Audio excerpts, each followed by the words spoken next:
I thought my wife cheated on me with my boss, but the truth was worse. She wasn't just unfaithful, she'd been playful for me. You took my wife, my family, my future. You stole everything that made me who I was.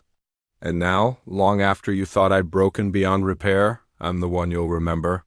6 months before I found myself eating canned beans on a camping stove inside a storage unit, I was a husband, a father, and a respected supervisor at Blackwood Timber.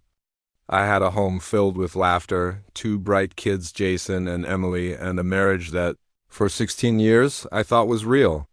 I never imagined that my lowest moment, alone on a metal cot surrounded by concrete walls, would be the beginning of uncovering a truth so massive it would destroy an empire and rewrite my entire life. My name is Marcus Peterson, and everything changed the day I opened a dusty leather briefcase with my dead uncle's handwriting on it. Inside was $50,000 in neatly stacked bills and a note telling me to follow coordinates in Montana. Travel money, he called it, like the catastrophe of my life was just the opening chapter. But before Montana, before the money, before the truth, everything began with a single betrayal, my wife's laugh echoing from my bedroom while my boss tied his shoes beside my bed. I spent 18 years at the lumber mill. Sawdust was basically my second skin. I wore it home like other men wore cologne, and Sarah used to bury her face in my shirt and tell me I smelled like wood smoke and home. I believed every word. I believed everything. Riverside was a small town built around the Blackwood Mill. Old man Blackwood had been a tough but fair owner. When his son Derek inherited the business, everything shifted. Derek was spoiled, arrogant, a man who coasted on his father's hard reputation while spending more time chasing women than handling operations. I ran his floor for almost 2 decades, keeping 40 men working safely and efficiently while Derek floated in twice a week with expensive cologne and entitlement dripping off him. I should have noticed the signs earlier. Derek watching Sarah at company picnics a little too long, his compliments disguised as harmless jokes, Sarah talking about impressing him as if her admiration wasn't already concerning, but I trusted her. She warned me once that I was too trusting. Funny thing, people who warn you about snakes are often the ones hiding the venom. Then came that Thursday in March. I'd never taken sick days, but that morning I felt like Death and Pete, my foreman, sent me home.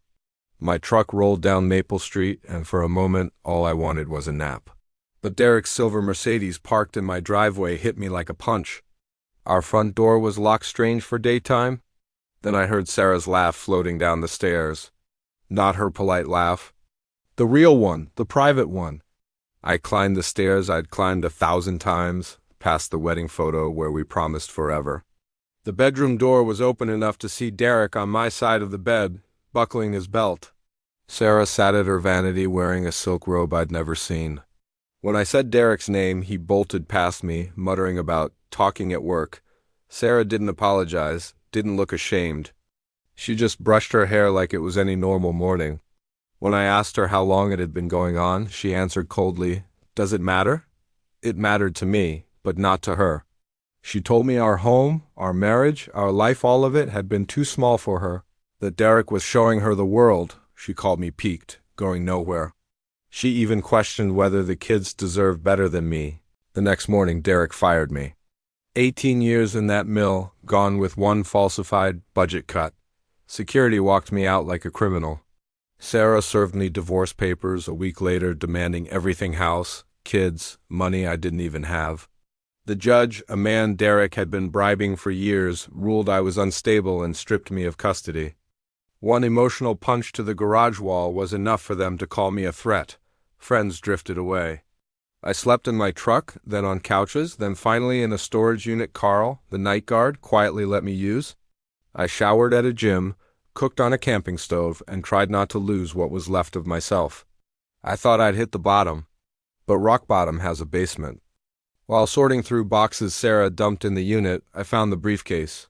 Inside, everything I thought I knew about my life began to crumble: money, coordinates, and a letter from my Uncle Raymond explaining secrets buried deeper than the mill foundation.